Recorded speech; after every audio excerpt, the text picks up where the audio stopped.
tua radio.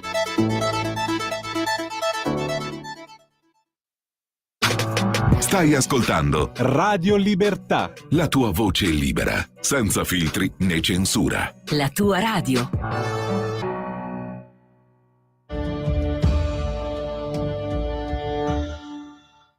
Ciao a tutti, benvenuti alla Cittadella, io sono Matt Kerus, con me oggi ci sono Francesco Borgonovo, Massimo Salvati e Dalila Di Dio.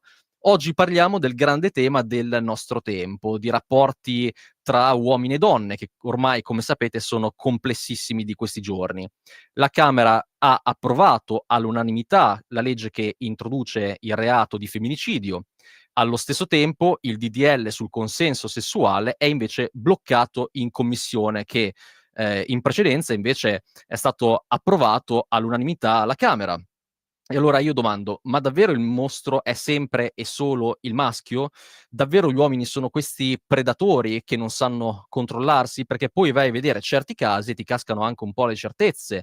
Ricordate il gruppo su Facebook chiamato Mia moglie, dove c'erano alcuni uomini che condividevano la foto della propria moglie senza consenso? Beh, si è scoperto attraverso le indagini che uno dei due amministratori è in realtà una donna, e questo forse dimostra che il problema è trasversale, quindi il problema non è solo degli uomini. Dalila.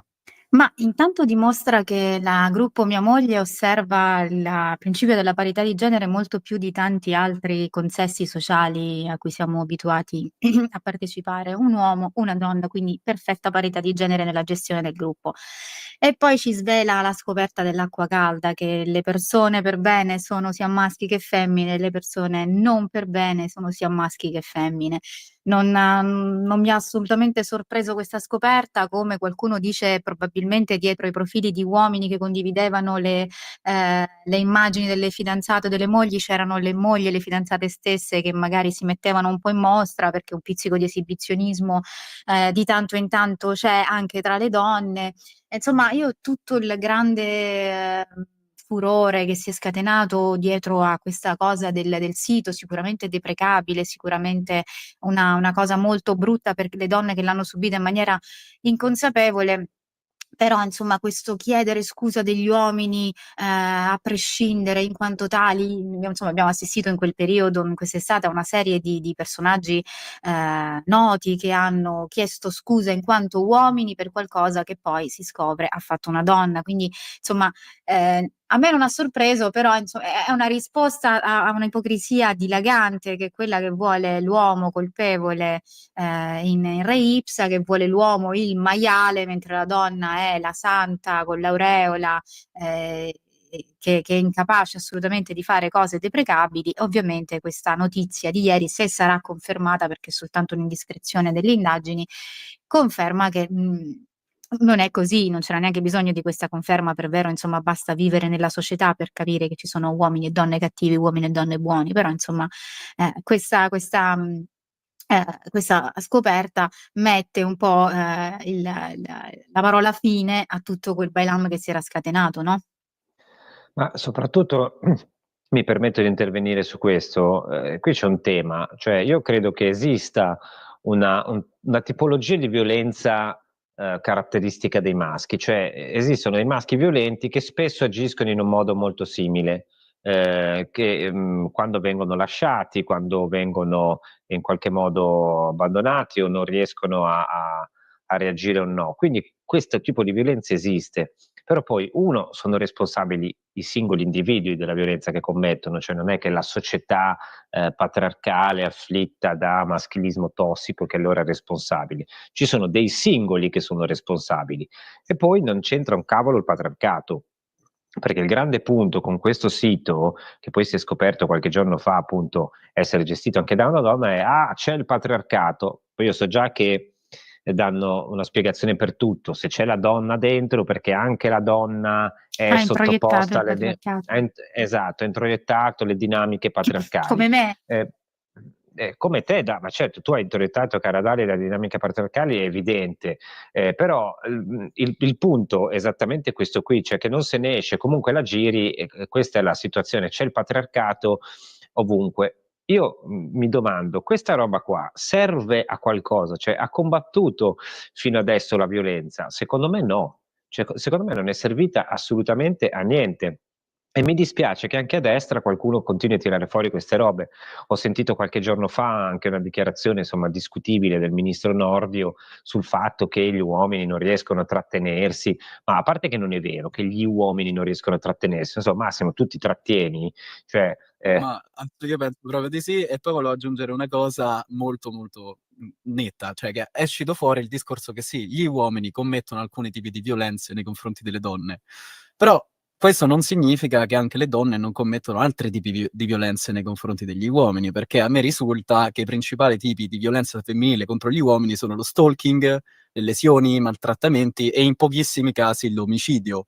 Ora, non voglio dire che non esiste un problema, però non è così allarmante il caso dei femminicidi come ci vogliono far credere, perché io ricordo un po' a tutti che a differenza di quello che ci dice il mainstream, il totale dei femminicidi, e dico femminicidi non omicidi di donne, è 26 quest'anno.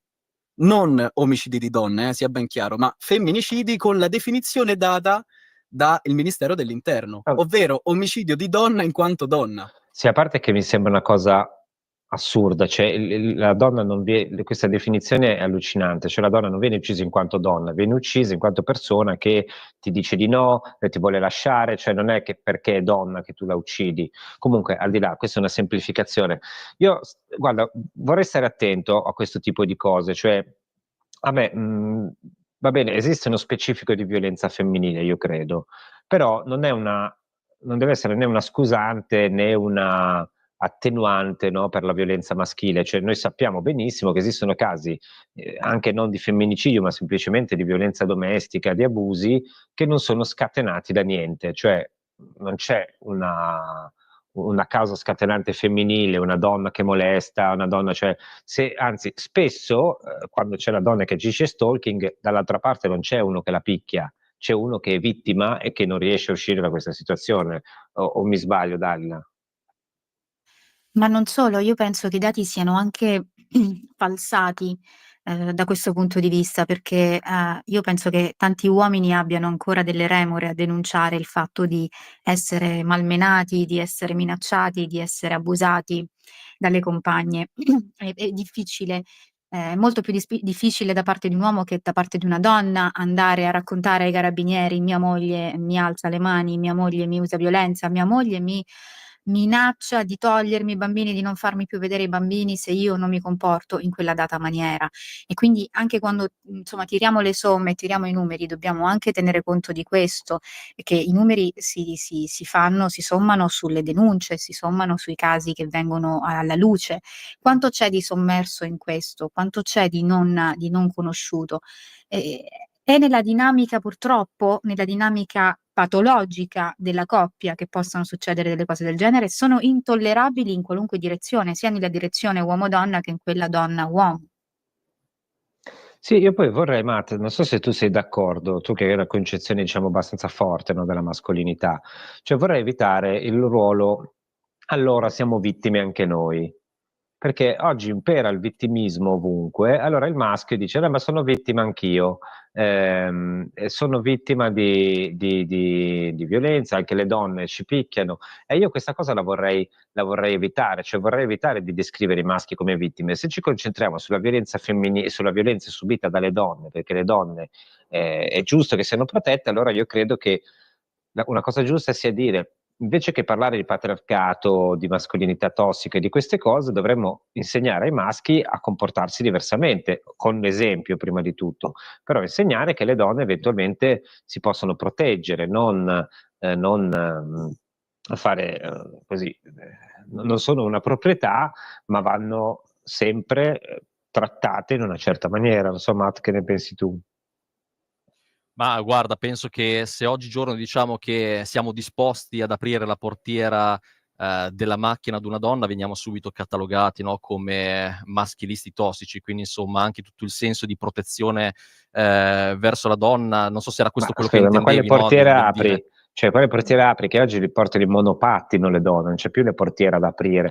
Cioè, a parte che io non sarei capace quando ci sono tipo le Tesla, no, che hanno quella maniglia, io vorrei sapere chi l'ha inventata per fustigarlo, le Tesla che devi schiacciare la maniglia al contrario. Però aspetta, ma la donna sul monopattino la devi portare davanti a te o dietro Stai di te? per Perché qui dire, c'è stai tutta una per dire una dinamica dopo cosa, di stai oppressione. aprendo una cosa No, voglio dire che c'è una volgarissima. dinamica di oppressione. No, dico che c'è una dinamica, no, anche qui di oppressione. Allora vorrei chiedere, siccome con noi c'è anche Giulia Fossati, abbiamo insomma anche la visione di un'altra donna, di Giulia Fossati, dei giovani Dem, vorrei chiedere a lei anche che cosa ne Perché i pensa, no, giovani riguardo tutto democratici, questo. cioè i giovani del Partito Democratico, cioè, si sono occupati dei monopattini e della discriminazione sul monopattino. Cioè, voglio No, capire quelli se ti giovani del 5 dissi... Stelle, i monopattini. Appunto, vorrei capire, no, ma è peggio davanti o dietro, secondo voi, sul monopattino, dico, se deve stare la donna davanti o deve stare dietro? Dov'è A discriminazione? preferenza personale.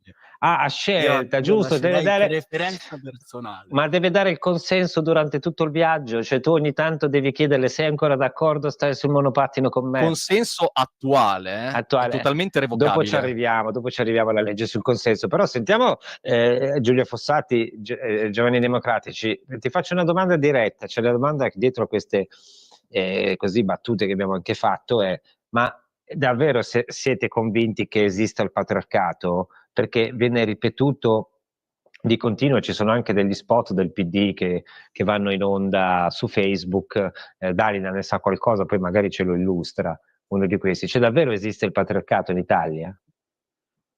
Beh, il patriarcato non è che esiste in Italia, è un sistema che ormai è introiettato dentro di noi. Dalila prima parlava del fatto che gli uomini avevano timore a denunciare la violenza che subivano. Anche questo fa parte del patriarcato, nel senso che nel momento in cui nasce, cresce questa idea per cui l'uomo è forte, indipendente e in qualche modo deve dimostrare il suo essere macho, no? È ovvio che all'interno del sistema patriarcale ha paura in qualche modo a mostrare la sua fragilità, perché va in controtendenza rispetto a quello che Cioè, sarebbe la quindi figura maschile. per te, Matt, facciamo un esempio, parliamo di gente che conosciamo, che è qui in sua presenza. Cioè, quindi Matt per te è un prodotto del patriarcato. Ma siamo tutti un prodotto del patriarcato, anche io in qualche modo, perché nel momento in cui viviamo all'interno di una società che ci forma in questo modo, cioè non è che uno No. esce, è come essere fuori dal sistema capitalista. Uno può essere anche comunista, ma è ovvio che è dentro il sistema capitalista. Cioè, Ma in che modo vengo formato dal patriarcato? Cioè, sarei curioso di sapere pure beh, per questo. te è evidente, cioè sei chiaramente patriarcale, guarda, basta guardarti. Ma sì, quello senza dubbio. Vabbè, ma non c'è nulla di Lui male. fa il catcalling, No, Massimo Salvati. quello no, quello Che poi è la cosa che assolutamente non no. funziona, cioè scusate, adesso parte tutto, basterebbe spiegare ai ragazzi che il catcalling non funziona. Cioè se Ma tu infatti, fai... ma è una cosa orripilante Vorrei quella, cioè, sapere quando mai ha funzionato nella storia il catcalling. Cioè, c'è stato un momento storico in cui una donna a cui un maschio ha fischiato per strada, gli ha detto bella, quella si è girata e è andata da lui, perché sono come quelli che su internet ti molestano mandandoti foto intime, no? Non richieste. Cioè, io mi chiedo, le sento spesso parlare e mi chiedo, ma c'è mai stata una volta nella vita in cui questa cosa ha funzionato? Cioè qualcuno che ha mandato una cosa e ha avuto una risposta positiva, ma No, perché però forse per la legge dei grandi numeri, Francesco, ti direi di sì a questo punto, perché sennò insomma lo qualcuno prima o dici? poi mollerebbe. Invece no, No, ti fermo non lo subito, dici non ho sempre, nessuna esperienza, non non ho ho nessuna sempre esperienza, esperienza, attenzione perché qui potremmo rovinare una grande carriera di Matt. Facciamo rispondere però Giulia alla domanda di Massimo, giustamente. Cioè, come è stato formato Beh, da patriarcato il povero Massimo?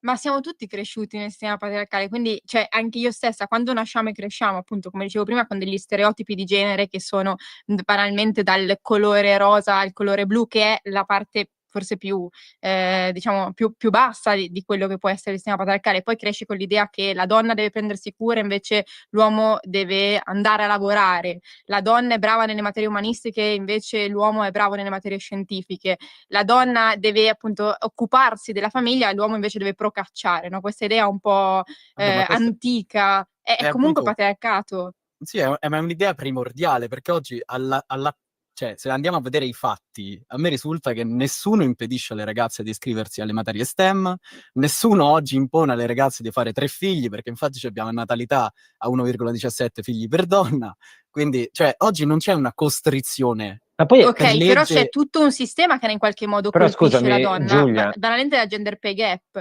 che Ma il non gender pay gap esiste, che non non esiste. esiste, non esiste, Scusate, nel privato, scusami, no, perché questa è una cosa che bisogna sfatare, mi perdonerete.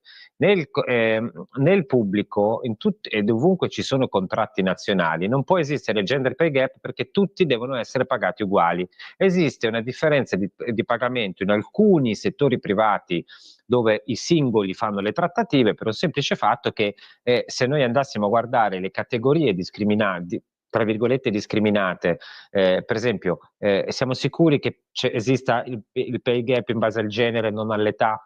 Cioè guadagnano di Ma più? quello è anche per la legge della No, domanda e ma dell'offerta, eh. Cioè, perché ad- se io per esempio, caso ipotetico, io faccio già parte di un'azienda, sono una persona affermata, ho una certa carriera, sono una persona che sa il fatto suo.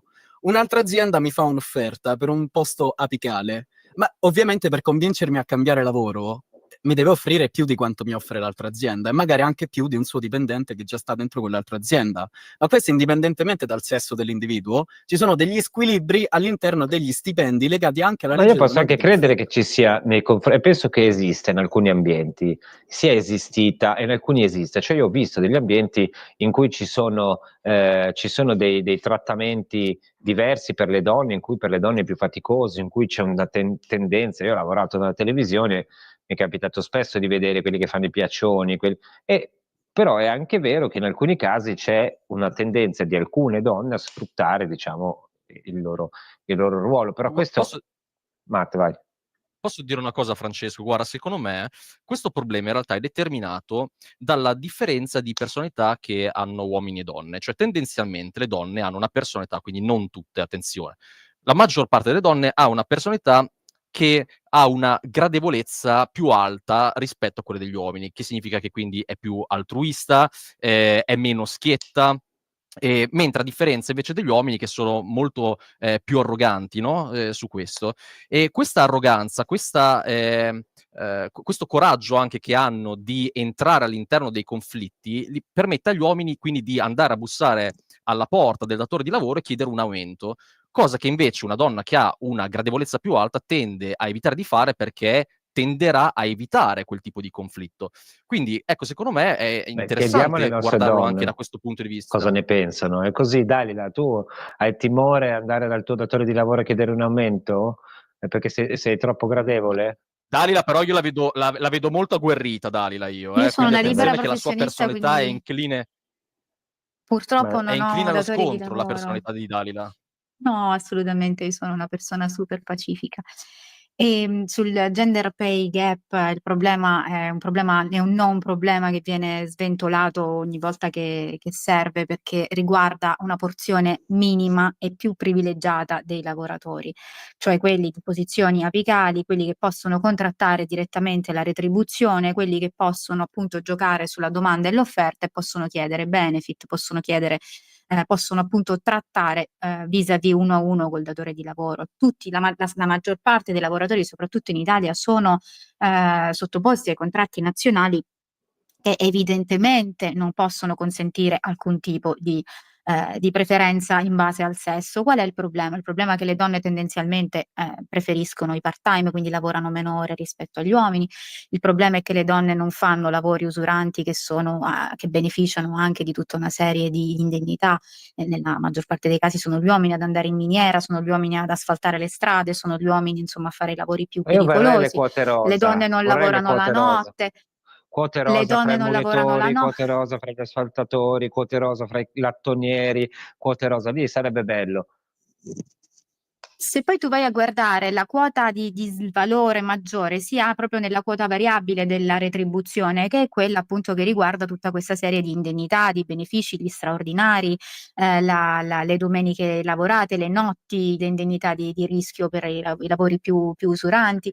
È così che si spiega molto semplicemente. Poi quando tiri la linea è chiaro che vedi che l'uomo come RAL ha una RAL del 3, 4, 6% superiore a quella della donna, a parità di mansioni, ma non a parità di ore lavorate, non a parità di straordinari, non a parità di tutta un'altra serie di variabili dello stipendio. È anche un po' continuare a prendere in giro la cassiera del supermercato, la persona che ogni giorno deve fare i conti con problemi seri, che non sono sicuramente questi, non sono questi i problemi che hanno le donne nella nostra società. Quanto al patriarcato, Io dico sempre una cosa che può far ridere, però secondo me è il senso delle cose. Il patriarcato è bello se tu ti sai scegliere il patriarca giusto, perché nel patriarcato c'è il padre che si prende cura di te, che provvede a te, che ti difende, che ti protegge, c'è l'uomo che ti apre lo sportello, che ti porta le casse d'acqua quando ne hai bisogno, cioè quel gene di cui ha parlato in queste ore Nordio, che sarebbe quello che porta l'uomo a prevaricare la donna, è anche quel gene che porta l'uomo a difendere la donna, a difendere la prole, a prendersi cura della famiglia, a portare le cose più pesanti quando si va a fare la spesa, ad aprire lo sportello che è un gesto di galanteria, ma contiene anche tante altre cose. Quando si parla di patriarcato si parte dal presupposto che uomini e donne siano uguali e non è così, donne e uomini sono diversi e hanno delle Scusa se ti prerogative fermo, scusa specifiche. se ti fermo, perché voglio andare, vorrei sentire un attimo qui Giulia che prima ho patriarcalmente interrotto, però e voglio anche schierarmi dalla sua parte perché non voglio che sia isolata, ma perché alcune cose le condivido. Cioè io credo che le donne abbiano delle difficoltà sui luoghi di lavoro, spesso sono sessualizzate, sicuramente più degli uomini, cioè diciamoci la verità, il capo maschio che ci prova con la sottoposta donna è molto più frequente del contrario. Poi io penso anche, perché le ho viste, che ci siano anche donne che fanno questo per far carriera, sfruttano la loro cosa per far carriera, ci sono dalla notte dei tempi, però credo che ci sia un atteggiamento anche molto sbagliato di alcuni uomini di un tempo che non è, cioè non è che una cosa che succedeva 30 anni fa è giusta perché succedeva nel passato, cioè il modo tradizionale di comportarsi non è necessariamente quello da piaccione degli anni Ottanta, non so come dire, no? Da drive-in o da queste cose. No, ma infatti io non ho detto questo, ho detto che il problema delle donne non è il gender, No, il pay gap, è tutto altro. No, questo io volevo chiedere a Giulia, comunque porre lì la domanda, perché poi abbiamo anche una pausa, mi fermerà Matt quando ci siamo vicini. Il punto è, Giulia, mi permetto di chiederti questo, cioè che male ci sarebbe, anche se fosse vero che l'uomo è più forte, più intraprendente, più forte fisicamente, più intraprendente, la donna magari è più accogliente, è più non lo so, approfondita nelle decisioni, che gli uomini hanno più inclinazioni verso un certo tipo di cose, le donne verso altre, cioè che male ci sarebbe in tutto ciò?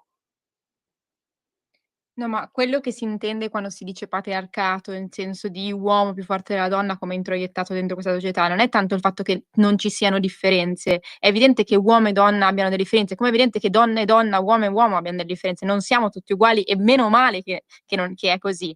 Però quello che dico è che all'interno di un sistema, di una cultura che in qualche modo porta l'uomo a prevaricare sulla donna in tantissimi contesti, abbiamo visto sul contesto del lavoro, sul contesto della casa, sul contesto della famiglia stessa, il male è che non si permetta alle donne di poter crescere all'interno di questa società e diventare parte integrante che non sia solo il lavoro relegato a quello di cura. Cioè una donna in media rispetto a un uomo impiega 5 ore al giorno per il lavoro di cura, un uomo meno di 1 ora. Quindi anche la differenza che si dedica banalmente alla casa nel momento in cui si parla di un ambiente familiare è importante. Le donne all'interno della nostra società Sono sono in qualche d'accordo. modo relegate a quello. Sono d'accordo, detto questo dobbiamo anche stabilire, io penso che non ci siano problemi per i maschi che debbano fare più lavori domestici, non è che spettano alle donne, per carità. Dopodiché quando diamo queste cifre ci dimentichiamo di una cosa, che per decenni i maschi hanno trascorso ore al lavoro per il mantenimento della famiglia, sono stati allontanati dai loro figli per stare dentro un sistema che prevedeva lavoro molto pesante e molto faticoso, e questo non è questo tipo di vita non è necessariamente più auspicabile, migliore, più favorevole È di roba del quella. patriarcato, è quello che dicevo prima, è comunque anche questo patriarcato. Il fatto che l'uomo sia stato allontanato dalla famiglia e abbia dovuto vivere per mantenere la famiglia in maniera distante è sempre patriarcato, fa parte di una cultura Fa parte di patriarcale, un sistema perché uomo e economico, donna fanno fa parte di un del un sistema sistema economico. economico che esatto, che però è all'interno di un sistema patriarcale. Ma È come Però, dicevo prima, una volta utopisticamente uno può essere femminista, però i lavori in massima parte non erano dietro a una scrivania o dietro a un registratore di cassa. Una volta i lavori in massima parte, quelli insomma del proletariato, erano lavori pesanti ed è chiaro che fossero gli uomini a svolgere questi lavori pesanti mentre la donna si dedicava alla cura della casa. Poi non c'è niente di patriarcale, è proprio pratica, Ma è c'erano la i risposta figli, concreta. Dalila, c'erano i figli, cioè c'erano, se è una nazione che fa più figli, e i figli, che piaccia o no, almeno in una fase iniziale, devono stare con la Vogliono la madre. mamma. Poi può intervenire il Sono d'accordo. padre, ma i figli devono stare con la madre per un motivo biologico, cioè fossero anche figli di scimpanzé, e questo era il motivo per cui si cercava di favorire la donna in questo modo, per cui poi poi, per carità, oggi ci sono tante cose che si può... Nel corso della storia, visto che ci siamo evoluti, anche questa cosa qua può essere evoluti considerata ne in so. maniera diversa. Ora Ma però quella è ci fermiamo ancestrale, un il fatto attimo che e la ci fermiamo un attimo e torniamo tra pochissimo. Ci fermiamo.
Rieccoci qui, tornati alla Cittadella, Matt Kerus, Francesco Borgonovo, Massimo Salvati, con noi ci sono anche Dalila Di Dio e Giulia Fossati. Stavamo parlando dei rapporti tra uomini e donne, di gender gay pay gap, Non riesci stiamo a parlando dirlo, di cioè ti sei incartato sul gender, proprio non ce la fai, non ce la fai più forte di no, te. è colpa del patriarcato. È colpa del patriarcato, sono dentro al sistema. C'è il patriarcato fatto persona. Poi è stata molto gentile Giulia prima, che io l'ho opportunamente provocata, ma lei ti ha detto no, ma siamo tutti patriarcali. Cioè, adesso voglio insistere invece su questo per mettere in imbarazzo entrambi voi. Cioè, la mascolinità di Matt, no? Che è un certo tipo di mascolinità molto tradizionale, per te va... Ma perché sono in giacca e cravatta, dici? no, perché comunque anche per le idee che esprimi, per il modo in cui ti poni, insomma, cioè non è, voglio dire, non è che suoni in un gruppo trap e vieni qui con, no, a darci le stagnole, cioè, voglio dire,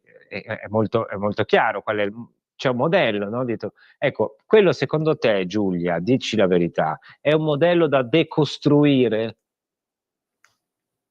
Siamo tutti da decostruire. Io torno sulla Madonna, quella che è non una c'era il paraculata fan. di prima, però è Beh, vero, si siamo vede che tutti sei da del PD. decostruire.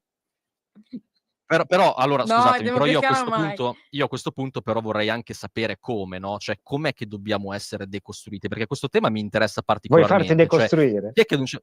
Da Ma Giulia? adesso, allora, io sono genuinamente curioso del metodo, poi ecco, della risoluzione, se Sei partecipo a questa iniziativa, metodo curioso. forse no. Allora, devo essere onesta, se posso, però io questa domanda qua mi interrogo anche io su questa cosa, nel senso che sono d'accordo che si parta dalla cultura, poi abbiamo già fatto una discussione anche un'altra puntata sulla questione dell'educazione sessuaffettiva, va bene, non torniamo su questo argomento specifico, si parte dalla cultura. Come si parte dalla cultura? Sicuramente dalla scuola, ci sono tanti ambienti da dove partire, è difficile, assolutamente sì. Però credo che si possa andare in questa direzione, anche banalmente le varie leggi che sono state approvate, come l'ultima sul consenso, potrebbe essere Allora, Mi ha io sul provocato... consenso voglio giusto dire una cosa. Allora, io Eccola. ho una grandissima perplessità, perché allora voglio prima fornire un po' di dati, no? Ad oggi circa il 10-15% delle denunce sono cioè per stupro, arrivano ad una condanna. Voi mi direte, vabbè, là il 90% sono accuse decadute, cioè sono accuse false. No, il 10% delle accuse totali sono false e il restante 80% sono accuse che o cadono perché non sussiste il fatto o cadono perché non ci sono abbastanza dettagli, eccetera, eccetera. Ora, avendo riformato questa cosa del consenso, praticamente stiamo spostando l'onere della prova sull'imputato. E io dico, dato che nel mondo non siamo tutti perfetti e l'abbiamo capito, come faccio io, imputato, a provare che non ho fatto un gesto se una donna malintenzionata mi denuncia?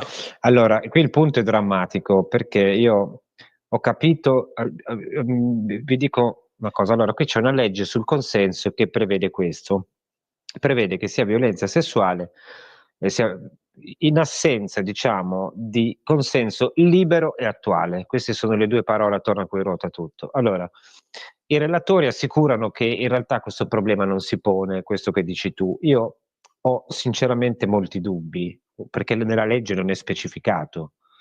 Ci sono 6 mesi di tempo, mi correggerà Dalila se sbaglio, per denunciare, e per me il problema grosso è che si cerca di chiudere la stalla quando i buoi sono scappati.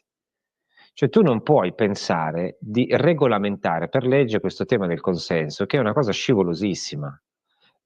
Io capisco che si voglia fare, mettiamo nella situazione, no, della ragazza magari vittima di violenza, vittima di violenza domestica, di botte, che viene abusata in casa da uno, no, che magari inizia e poi dopo, ma a me sembra che si voglia cercare di stabilire un confine basato sulla sensibilità personale che rende tutto molto vacuo e molto pericoloso, anche perché vai a dimostrare che c'è stato sempre il consenso. Io dico sempre, lo dico come una battuta, però ci salverà l'eiaculazione precoce, nel senso che non fai neanche in tempo a cambiare idea, cioè uno arriva, va e dice vabbè, c'avevi il consenso, è troppo tardi.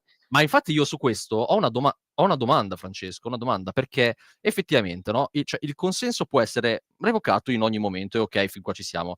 Ma se lei dice basta, a metà rapporto, no? E lui ancora, non so, ci mette 15-20 secondi a fermarsi perché è nel mezzo dell'orgasmo. Cioè, quello è considerato stupro o c'è una zona invece, non so, grigia che la nuova norma non contempla? Questa è una bella domanda, però è anche un caso estremo. Cioè io voglio prenderla seriamente, cioè voglio pensare. No, però ci sono delle donne che si mobilizzano, no? Cioè, adesso può suonare come una battuta, però secondo me invece è molto concreto come fatto, perché ci sono anche delle donne che ad un certo momento, per, non so, paura, per qualche emozione, insomma, che prende il sopravvento, si bloccano, tant'è che ci sono comunque delle donne che piangono anche dopo alcuni rapporti.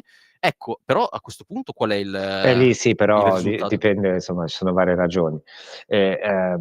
Volevo sentire su questo Giulia e poi Dalila, che è anche come dire, è anche giurista, quindi magari ci sa dire qualcosa, però la vorrei prendere seriamente questa roba qui, perché io ho fatto anche delle battute, però io capisco la preoccupazione di dire come fa una ragazza se nel mezzo di un rapporto cambia idea? Cioè forse ha anche diritto, forse sta proprio nella forza dell'uomo, nella sua capacità di dire guarda, in questo momento non ti piace più, mi dici basta, io mi fermo. Questo lo posso capire. Magari mi fa arrabbiare, mi dà fastidio, però non esiste che io, capito, devo, cioè se una mi dice di no, è no. Il tema è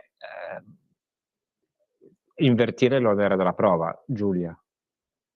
Allora, sicuramente poi Dalila risponderà meglio perché è la sua materia, quindi non mi permetterei mai di, fare affermazioni di cui magari non conosco propriamente, il caso. Però quello che penso è che in realtà il tema del consenso era un tema che è già stato toccato in diverse sentenze della Corte di Cassazione, quindi già rientra. Noi però non essendo un common law, quindi non avendo la legge deve essere scritta, noi non siamo in Inghilterra, è corretto inserire all'interno della legge sulla violenza anche il tema del consenso che è fondamentale. Io credo che poi anche doversi porre la domanda del, come diceva prima Matt, il tema del: ma se devo aspettare 15 secondi perché sono in mezzo all'orgasmo", io dico: "Cazzo, cioè se non sai controllarti hai un problema", cioè, e se una persona ti dice basta, e basta, secondo No, me, no, a ma io son prescindere. d'accordo con te assolutamente, cioè io Quando gli hai non detto dico common assolutamente law che sei innamorato, gli hai detto common law e lui anche Massimo, li ho visti proprio con gli occhi a cuore. No, No, sto però è pensando nel all'esame senso che che devo comunque è dare. importante, legiferare il tema del consenso, perché poi non possiamo lasciare che sia la Corte di Cassazione ogni volta a dover prendere una sentenza e ribaltarla. Mi viene in Però mente, capisci che è uno de scivoloso?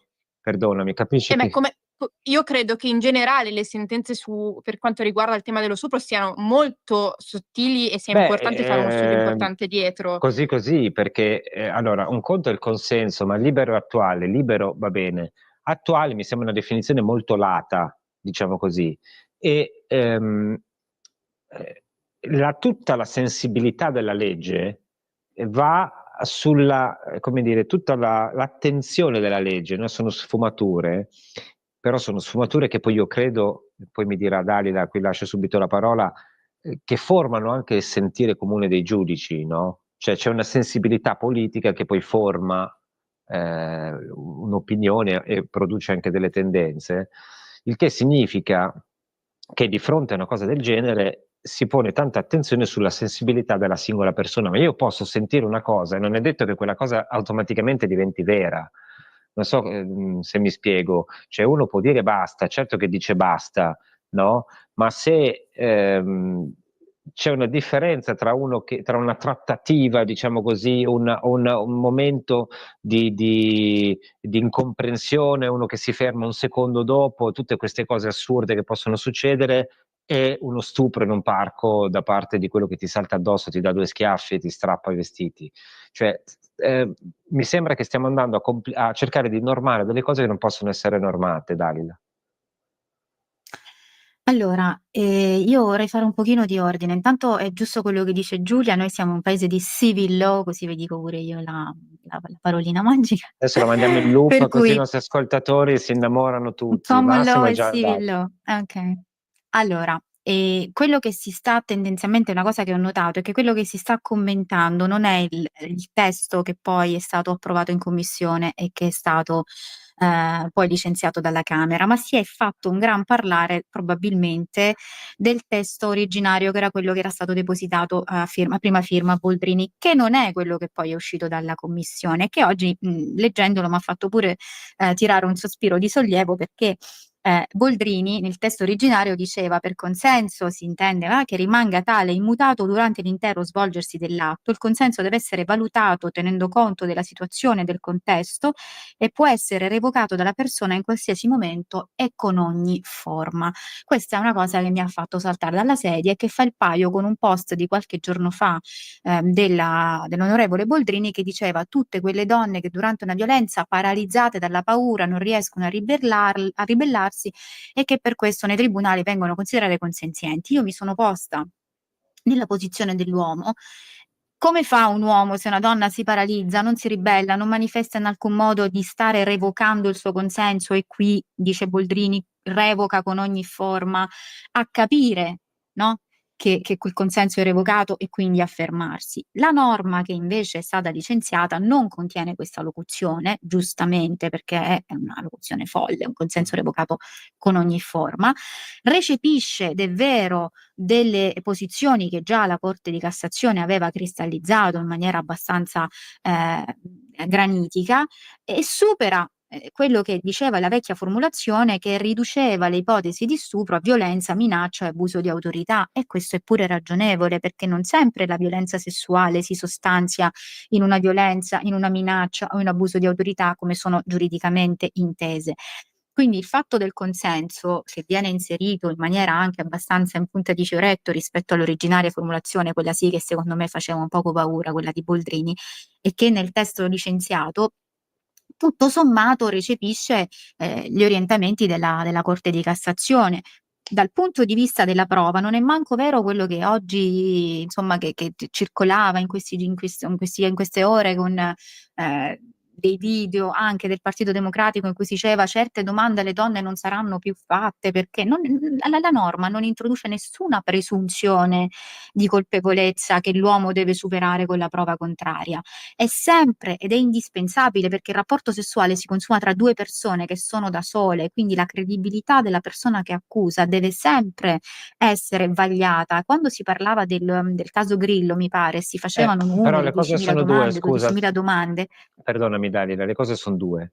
O non serve un tubo, questa legge non serve a niente, perché Serve allora no, scusa, serve. siamo in due e quindi è la mia parola contro la tua, allora il consenso non serve, altrimenti o è specificato com'è il consenso, cioè o voglio dire, se il consenso non espresso, perché esiste questa cosa, esiste come, e non mi sembra proprio che quell'articolo della legge si metta un freno a questo, cioè l'idea che io fra 3 mesi posso sentire che il mio consenso in qualche modo non era libero e non era attuale, non era libero perché la persona che era in camera con me è un mio superiore, una mia superiore, no? E quindi io ho dovuto dire di sì, non ho espresso chiaramente il mio dissenso, ma ho dovuto dire di sì perché il mio consenso in quel caso non era libero, perché io sono stato, come dire, in qualche modo spinto ad avere un rapporto dal fatto che c'era una differenza, no, di ruolo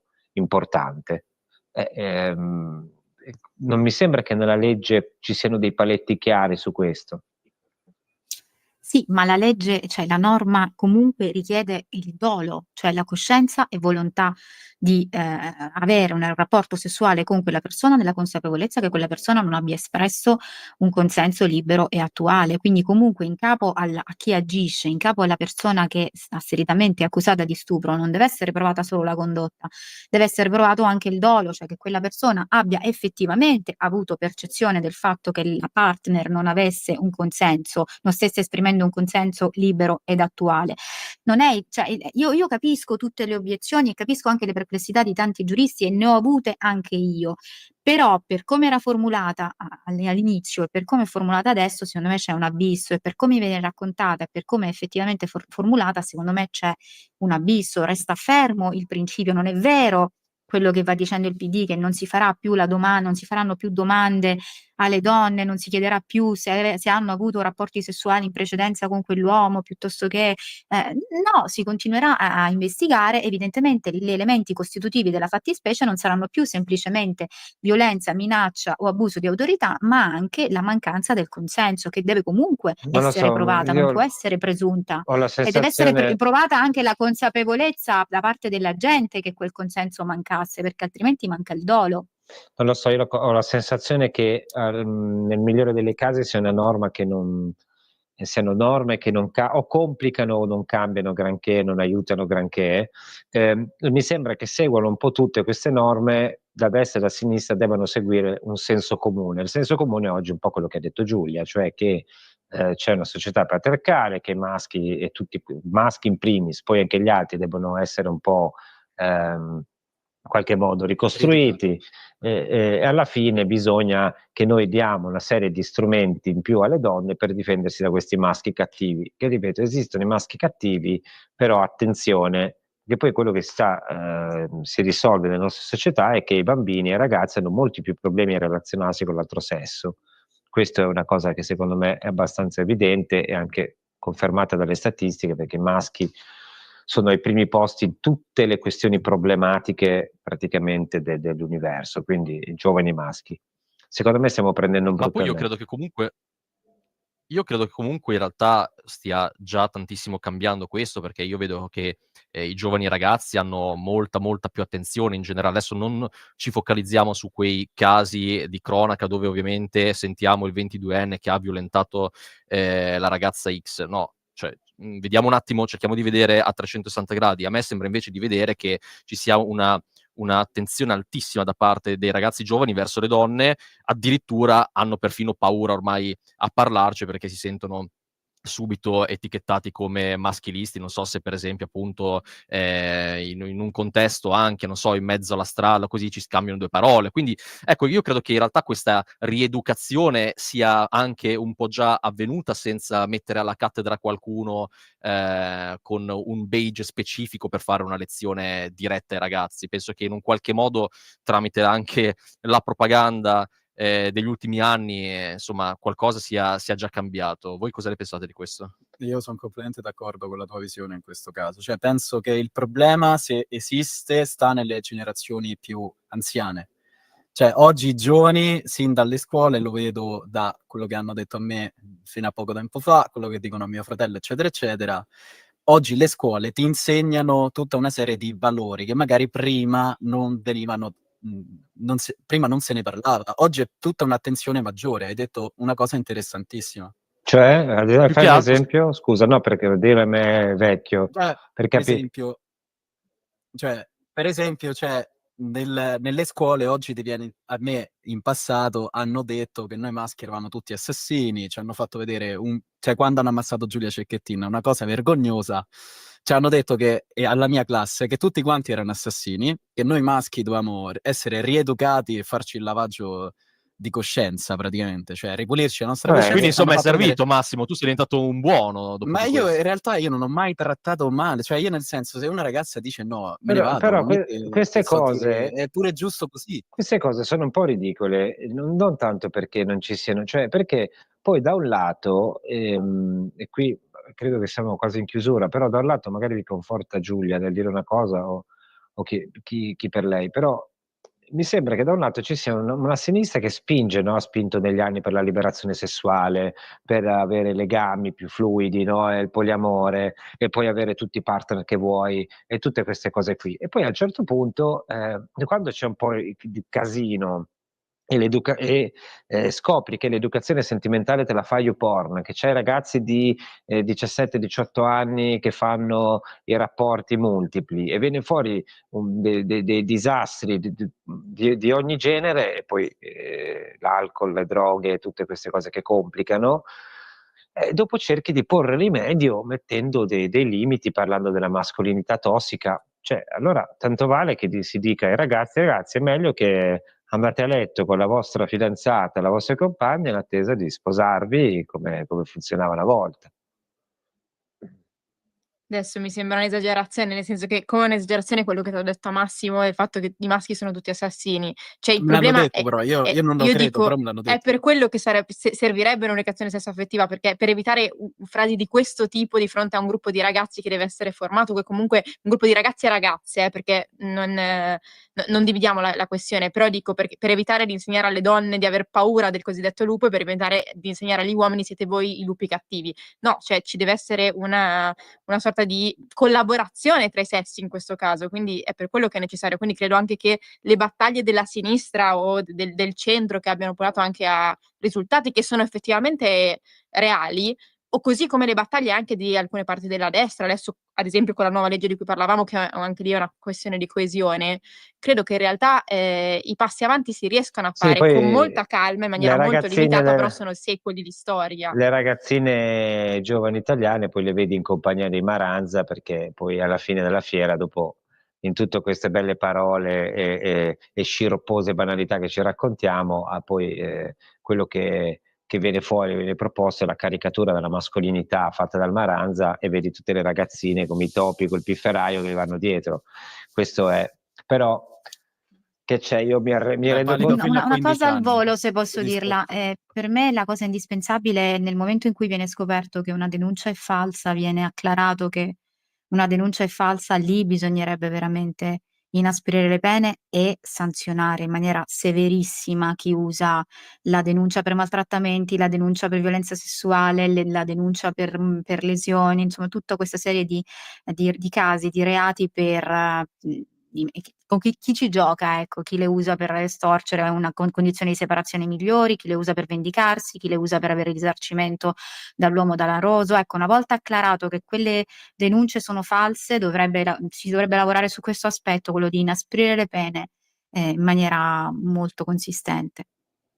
Beh, io sono Quindi d'accordo. forse servirebbe anche una sorta di rieducazione per le donne, per non Assolutamente sì, sfruttare da questo punto di vista c'è un questi abuso. casi. C'è un abuso, ma, insomma anche, di donne, insomma rieducazione alle donne per cercare di, non farle trasformarle in scalatrici sociali, a non utilizzare il sistema, no, patriarcale, come direbbe Giulia, per ottenere Ma posizioni di vantaggio tanto vale lavorative. tutto, capisci? Visto che siamo tutti patriarcali, ci Eh dobbiamo sì, cioè a me fa ridere questa cosa che si dice: "Oddio, lo scandalo che c'è stato sul gruppo mia moglie, c'era anche una donna". Ragazzi, è questo quello che sto provando a dire da una Cosa vita, avevo che il detto? patriarcato colpisce Cosa tutte. avevo detto Cioè, io? Cosa avevo detto? Che avrebbe ma detto io esattamente lo che posso anche firmare, cioè è vero. a È introietta vero, cioè potremmo è è ironico il anche vedere una nome. donna che lotta perché il patriarcato ritiene che il patriarcato non esista. Non è vero, cioè la Beh, stessa lotta Dalila dimostra è che il patriarcato chiaramente non vittima del esiste. patriarcato, ha introiettato, cioè introietta proprio, è un bel nome di una band punk, il No, ma patriarcato cioè, introiettato. è divertente vedere la vostra, cioè quando son tutti stupiti che adesso: "Ah, vedete femministe, le donne". Ma sì, Ma cioè quindi era tu te l'aspettavi, evidente. Giulia? Ma no, aspettarmelo no, ma non son rimasta sorpresa, perché non è che il femminismo innalza le donne come se fossero, Ma scusami, le ma il migliori, le più patriarcato, forti e gli perdonami, uomini fossero delle merde, no. Giulia, perdonami, ma il patriarcato è il governo, è come dire, una struttura sociale retta dagli uomini, ok? È una struttura sociale retta dagli uomini, e questa struttura sociale non è retta dagli uomini, il potere non è prevalentemente maschile, non ci sono norme forgiate dai soli uomini, non funziona così. Il patriarcato è un sistema in cui il pater familias possiede di fatto i figli, la moglie, gli schiavi che facevano parte della famiglia. Questo era il sistema romano, quello è il patriarcato. Cioè qui se tuo padre ti impone di non vaccinarti, tua madre gli fa caso, vince tua madre, cioè non c'è il patriarcato, non esiste più, cioè ci sono se vogliamo, delle cose ancora tribali in certi luoghi eh, possessività, gelosia, per carità, repressione delle donne, tutto quello che volete, tutto quello che volete. Ci sono dei Ma maschi fragili, però dai. oggi la definizione di patriarcato è cambiata, cioè questa è la definizione di patriarcato reale, inteso come sistema sociale. Oggi, Vabbè, se allora, cercate su Google, magari ho 10 capito. mesi fa trovavi la definizione che hai detto tu. Oggi però hanno creato Vabbè, una ma nuova allora definizione cambiamo le ad cose a hoc di cazzo, questo cioè allora termine. diciamo il fascismo è quando c'era il No, ma duce, io sono allora d'accordo, adesso il infatti. fascismo è sempre quando mi pare a me, allora il patriarcato è sempre, allora Ma chiamiamolo infatti son d'accordo con te. Peppino, Io son d'accordo con te, però è questo cioè, E al viceversa. e allora sono sicuro che, insomma, avendo anche difficoltà a riconoscere alcune definizioni, ne riparleremo sicuramente in un'altra ma speriamo di puntata qui no, alla speriamo di Cittadella, no, perché il basta, tema il tema è molto basta col scottante. Io patriarcato, ringrazio tutti per essere stati qui a parlare e ci vediamo alla prossima puntata della col Cittadella. vostro Ciao. consenso Alla libero e prossima. attuale.